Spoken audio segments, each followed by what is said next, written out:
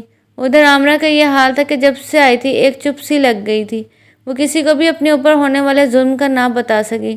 پرداش کا پرپوزل آیا تو گھر والوں نے کچھ پس و پیش کے بعد ہاں کر دی۔ گھر کے لڑکوں میں ابھی کوئی بھی شادی کرنے کی پوزیشن میں نہ تھا کیونکہ سب پڑھ رہے تھے، جبکہ مہرین جاں عامرہ کی والدہ بس ضد تھی کہ ان کی زندگی میں ہی بیٹی کی شادی کر دی جائے۔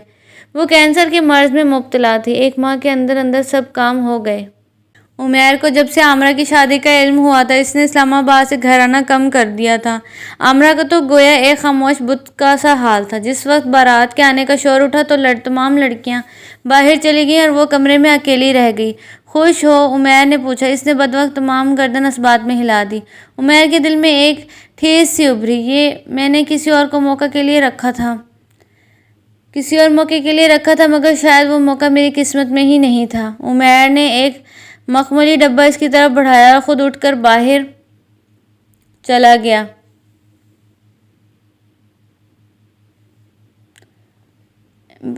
عامرہ نے کھول کر دیکھا تو اس میں فیروز بے کے جراؤ کنگن تھے۔ شدت غم سے اس نے آنکھیں بھینس لی اور پھر وہ وقت بھی آ گیا جب اسے الوداع کر دیا گیا۔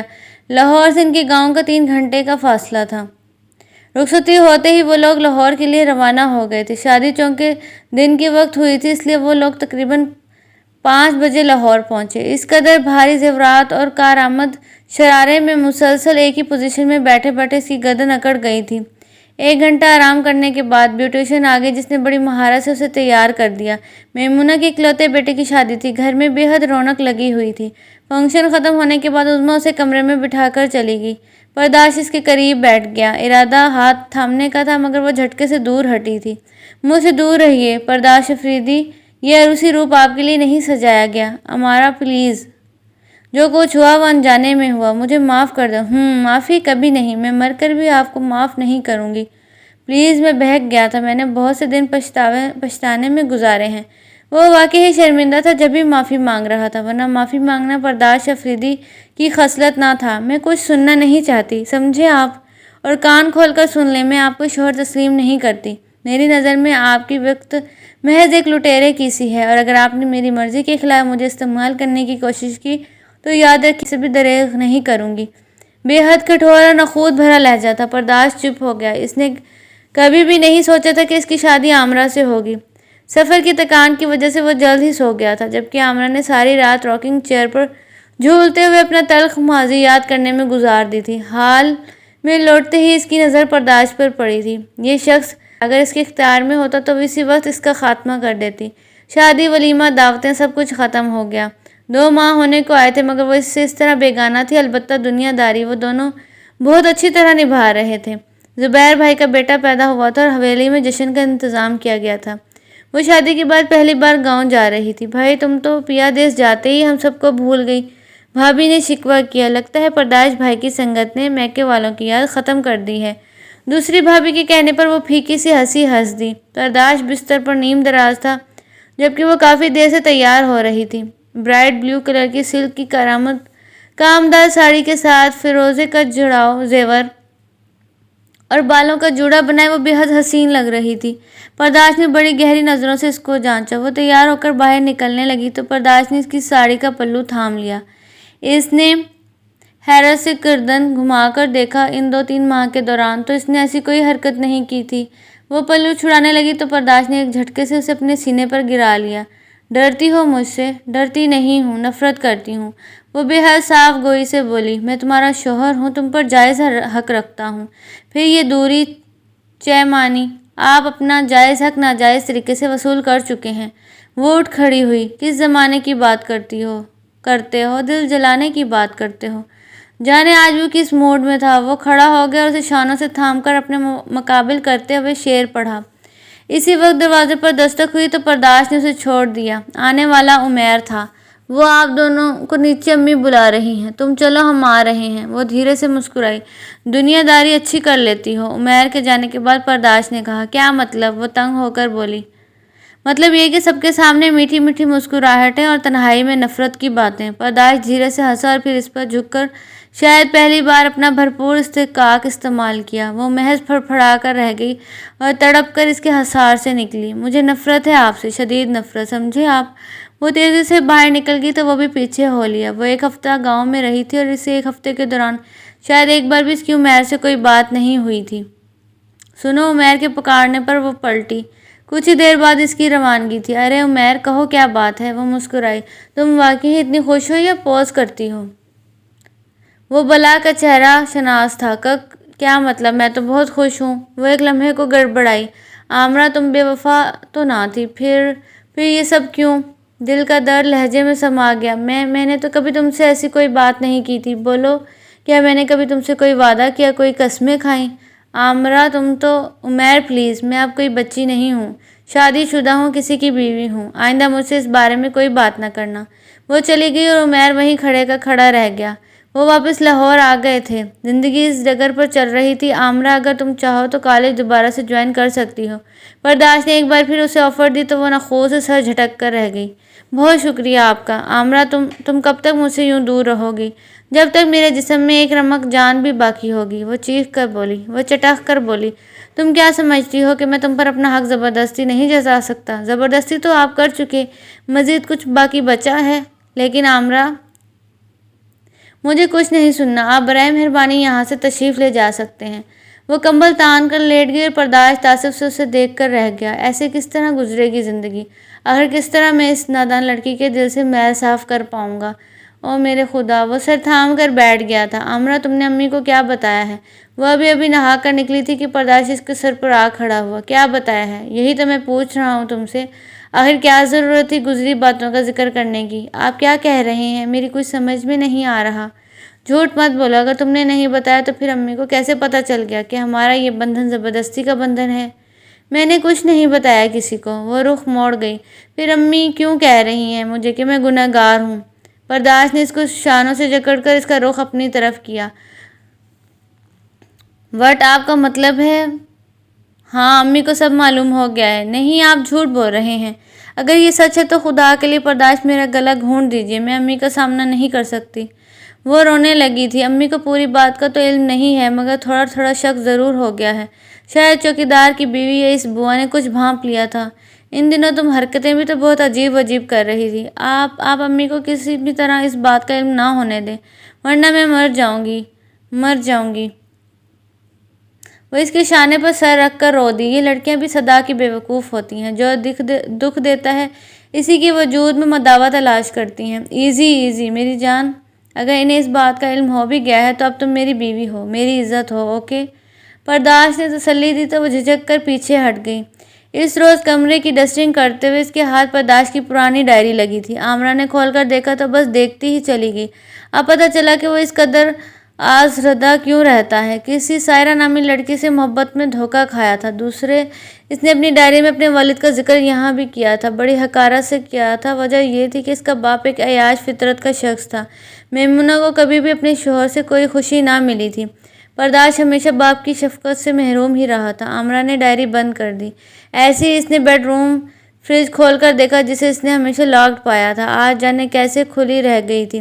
فریج کھولتے ہی اس کا منہ کھلا کا کھلا رہ گیا۔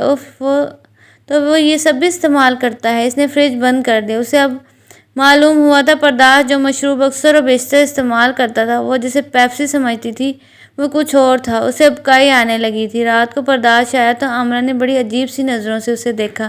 کیا بات ہے، ایسے کیوں دیکھ رہی ہو؟ کیا پہلی بار دیکھا ہے؟ وہ مسکرایا۔ ٹائی کی نوٹ ڈھیلی کرتے ہوئے بیڈ پر بیٹھ چکا تھا۔ آمرہ گڑبڑا کر نظروں کا زاویہ تبدیل کر گئی اور کروٹ بدل کر لیٹ گئی۔ برداشت کافی دیر ٹی وی دیکھتا رہا۔ آمرہ کی طرف دیکھا تو وہ بے خبر سو رہی تھی۔ اس نے بیڈ روم فریج کھول کر 2 پیپسی کی بوتل نکالی۔ ابھی گلاس بھرا ہی تھا کہ آمرہ اٹھ گئی اور لپک کر اس سے گلاس چھین لیا۔ تم جاگ رہی ہو؟ ہاں، صرف یہی نظارہ دیکھنے کے لیے۔ اب دیکھ لیا نا، لاؤ یہ مجھے دو۔ برداشت نے اس کے ہاتھ سے گلاس لینا چاہا۔ نہیں، میں یہ زہر آپ کو نہیں پینے دوں گی۔ آمرہ نے گلاس فرش پر انڈیل دیا۔ پورے کمرے میں عجیب سی بو پھیل گئی۔ کیوں نہیں پینے دو گی؟ تمہارا مجھ سے تعلق ہی کیا ہے؟ وہ لاجواب ہو گئی تھی۔ ہاں، وہ استثنائی انداز میں ہنسا۔ جس رشتے کو تم نے دل سے قبول ہی نہیں کیا، پھر اس کے تحت اتنا حق کیوں جتا رہی ہو؟ تمہیں کیا میں یہ زہر پیوں یا نہیں؟ وہ تلخ ہو گیا۔ آمرہ کیا کہتی چپ رہی۔ یہ وہ چیز ہے جس کو پی کر میں چند لمحوں کے لیے ماضی کی تلخیوں کو بھلا دیتا ہوں۔ مجھے معلوم ہے کہ وہ الخبائث ہے جس کو پی کر انسان بہک جاتا ہے، اچھے برے کی پہچان کھو دیتا ہے، اور میں تو بہت بہکا ہوا اور بھٹکا ہوا انسان ہوں۔ وہ خود کلامی سے انداز میں بولا۔ اس لیے تو اسلام نے ہر قسم کے نشے سے دور رہنے کا حکم دیا ہے، کیونکہ نشے کر کے انسان اچھے برے کی پہچان نہیں کر سکتا۔ نشے میں وہ عورت کی عزت کرنا نہیں جانتا۔ آمرہ یاد آ گئی تھی جس نے اس سے اس کا سب کچھ چھین لیا تھا۔ آپ یہ عادت چھوڑ کیوں نہیں دیتے؟ جانے کس جذبے کے تحت وہ کہہ گئی۔ کس کے لیے چھوڑوں؟ ہاں بولو، کون ہے میرا اپنا؟ سبھی تو بیگانے ہیں۔ سب نے مجھے دھوکہ دیا، کیا کروں میں؟ مجھے نفرت ہے اپنی زندگی سے۔ اس کے دل کی تلخی زبان پر آ گئی تھی، حلق تک کڑوا ہو گیا تھا۔ آمرہ سے کچھ جواب نہ بنا تو کروٹ بدل کر لیٹ گئی۔ آمرہ بیگم، حق اس چیز پر جتایا جاتا ہے جسے دل سے اپنایا جائے، استحقاق اس چیز پر اچھا لگتا ہے جو اپنی ہو، اور میں بقول تمہارے صرف ایک لٹیرا ہوں اور بس۔ وہ مسلسل طنز کے نشتر برسا رہا تھا۔ آمرہ کی آنکھوں سے سیل روا بہہ رہا تھا۔ ایک بھٹکا ہوا گمراہ شخص اس کا شوہر ہوگا، ایسا تو اس نے سوچا بھی نہ تھا۔ برداشت چند دنوں کے لیے لاہور سے کراچی گیا تھا، شاید بزنس کا کوئی کام تھا، مگر 2 ہفتے گزر گئے، وہ آیا نہ، اس کا کوئی خط، ٹیلی فون وغیرہ۔ میمونہ بہت پریشان تھی۔ آمرہ کا دل بھی عجیب وہموں میں گھرا ہوا تھا۔ کراچی کے حالات بھی کچھ اچھے نہ تھے، آئے دن وہ بے حد فکر مند تھی۔ جیسا بھی تھا، وہ اب اس کا شوہر تھا، اور شوہر کے لیے فکر مند ہونا ایک فطری سی بات تھی۔ میمونہ تو بستر سے جا لگی تھی۔ اس وقت بھی وہ انہیں گرم دودھ کے ساتھ نیند کی گولی دے کر اپنے کمرے میں آ گئی تھی۔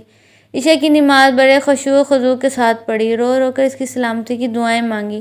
دعا مانگ کر وہ اٹھی تو نظر کے سامنے دروازے میں استدعا برداشت پر پڑی۔ وہ جانے کب آیا تھا، چونکہ وہ نماز پڑھ رہی تھی اس لیے اس کے آنے کا پتہ نہیں چلا تھا۔ وہ پہلے تو بے یقینی سے اس کی طرف دیکھتی رہی، پھر دوڑ کر اس سے لپٹ گئی۔ یہ بالکل بے اختیاری عمل تھا۔ کہاں چلے گئے تھے آپ؟ کم سے کم اپنی خیریت کی اطلاع تو کر دی ہوتی۔ وہ رونے لگی تھی۔ برداشت کو اس کی ذہنی حالت پر شبہ ہونے لگا۔ تو کیا میرا انتظار ختم ہو گیا؟ برداشت کا لہجہ بے یقینی سے پر تھا۔ آمرہ کو اپنی حماقت کا احساس ہوا تو جھجک کر پیچھے ہٹی۔ جی نہیں۔ وہ بے ربط ہوئی۔ یار، تمہاری بے قراری نے تو مجھے خوش فہمی میں مبتلا کر دیا تھا۔ وہ بیڈ پر بیٹھ کر جوتے اتارنے لگا۔ آمرہ بیڈ کے کنارے کھڑی انگلیاں مروڑتی رہی۔ بیٹھ جاؤ، تمہیں کھا نہیں جاؤں گا۔ وہ پھیکی سی ہنسی ہنس دیا۔ آپ کا کچھ بھروسہ نہیں، وہ چٹخ کر بولی۔ اتنی بے اعتباری اچھی نہیں ہوتی۔ لگتا ہے آپ کافی تھک گئے ہیں، میں چائے لاتی ہوں۔ وہ باہر کی طرف بڑھنے لگی تو برداشت نے اس کا ہاتھ تھام لیا۔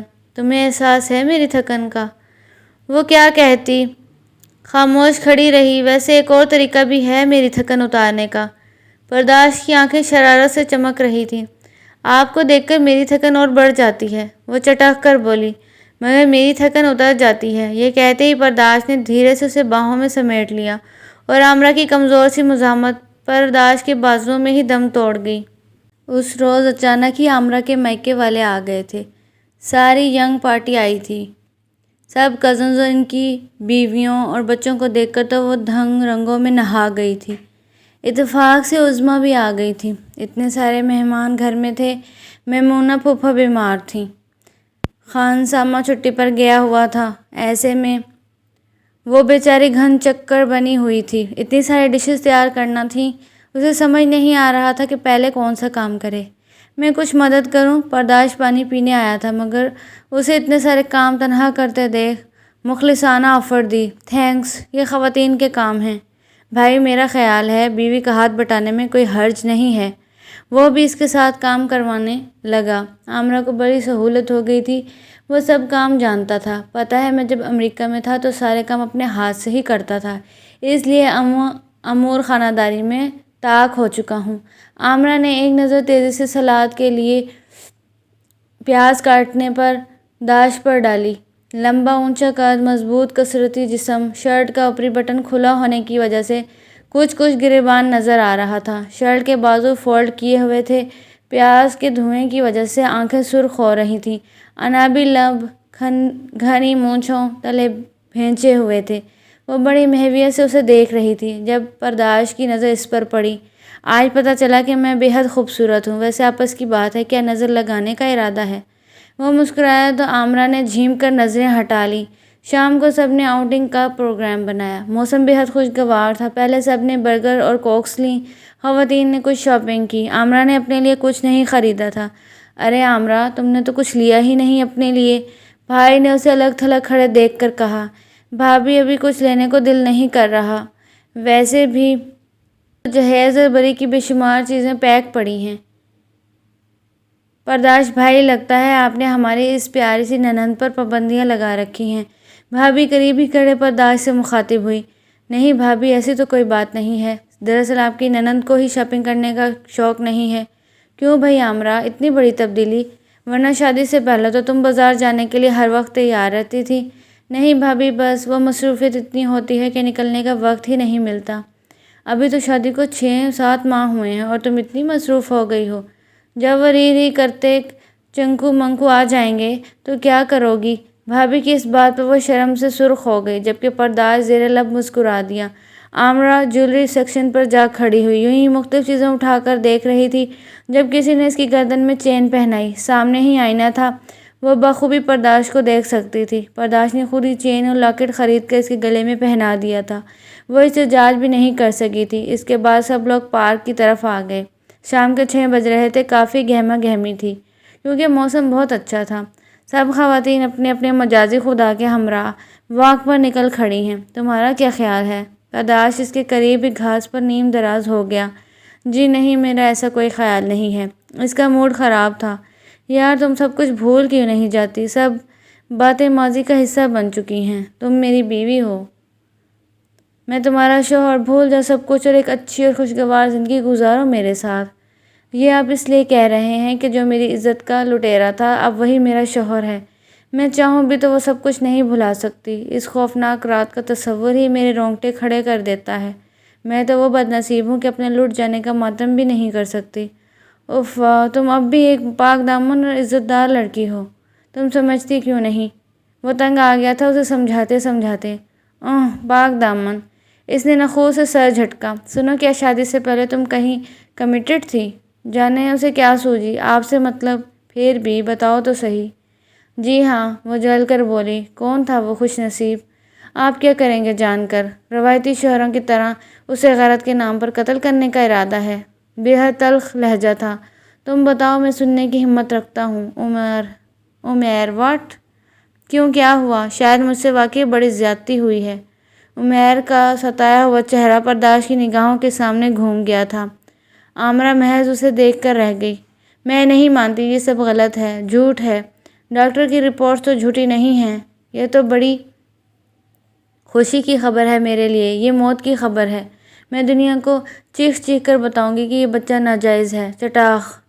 پرداش کا ہاتھ اس کے گال پر انگارے دہکا گیا۔ کیوں؟ کیا بہت برا لگا اپنے بچے کے لیے ناجائز کا لفظ؟ بکواس بند کرو، ہم قانونی اور شرعی طور پر میاں بیوی ہیں، پھر ہمارا بچہ کس طرح ناجائز ہو سکتا ہے؟ اس وقت قانون اور شریعت کہاں تھے جب آپ کے اندر شیطان سما گیا تھا؟ او مائی گاڈ، اب میں تم کو کیسے سمجھاؤں؟ وہ سر تھام کر بیٹھ گیا۔ مجھے کوئی سمجھانے کی ضرورت نہیں ہے، میں اب ایک پل یہاں نہیں رکوں گی، میں آج ہی گاؤں چلی جا رہی ہوں۔ وہ الماری سے کپڑے نکالنے لگی۔ میں تمہیں گاؤں کی جانے کی اجازت نہیں دے سکتا، میں نے آپ سے اجازت مانگی بھی نہیں، وہ تنگ ہو کر بولی۔ صرف ایک شرط پر گاؤں جا سکتی ہو۔ مجھے آپ کی کوئی شرط منظور نہیں ہے، ہر دھرمی کی انتہا تھی۔ یاد رکھو، اگر تم نے کوئی غلط حرکت کرنے کی کوشش کی تو انجام کی ذمہ دار تم خود ہوگی، وہ دھیمی آمیز لہجے میں کہتے ہوئے باہر نکل گیا۔ وہ گاؤں چلی آئی۔ کسی کو اس نے نہیں بتایا تھا کہ وہ پرداش سے لڑ کر آئی تھی۔ ہر دم اداس اور کھوئی کھوئی سی رہنے لگی تھی۔ میمونہ پھپھو گاہے بگاہے چکر لگائے رکھتی تھی۔ اور پھر وہ دن بھی آ گیا جب اس نے ایک گول مٹول سی پیاری سی بیٹی کو جنم دیا۔ ڈلیوری لاہور کے ایک بڑے ہاسپٹل میں ہوئی تھی۔ پرداش نے سنا تو وہ دوڑا چلا آیا، اس سے رہا نہ گیا تھا۔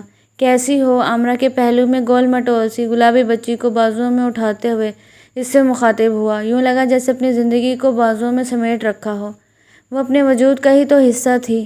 انسیت کیوں نہ محسوس ہوتی؟ آپ کو کیسی لگ رہی ہوں؟ اس کا لب و لہجہ بے حد شیریں تھا، بہت دلکش اور بہت حسین۔ تم نے مجھے آج وہ تحفہ دیا ہے جو شاید کوئی اور نہ دے سکے۔ پرداش: جی جان پرداش۔ وہ جی جان سے متوجہ ہو گیا تھا۔ میں نے آپ کو بہت ستایا ہے نا؟ نہیں، ایسا مت کہو، ظاہر کیا تھا۔ پرداش: میں نے آپ کو معاف کر دیا، اپنی بیٹی کی خاطر۔ عورت ماں بننے کے بعد عورت نہیں رہتی، ماں بن جاتی ہے، اور ماں صرف ماں ہوتی ہے۔ ہم اپنی بیٹی کا نام عزت رکھیں گے۔ عامرہ کے چہرے پر ممتا کا نور برس رہا تھا۔ بہت بہت شکریہ عامرہ، تم نے مجھے آج اتنی زندگی بخشی ہے، تمام آلودگیوں سے پاک زندگی۔ عامرہ زندہ باد، عزت پائندہ باد۔ کیسی لگی آپ کو یہ ناول؟ امید ہے پسند آئی ہوگی۔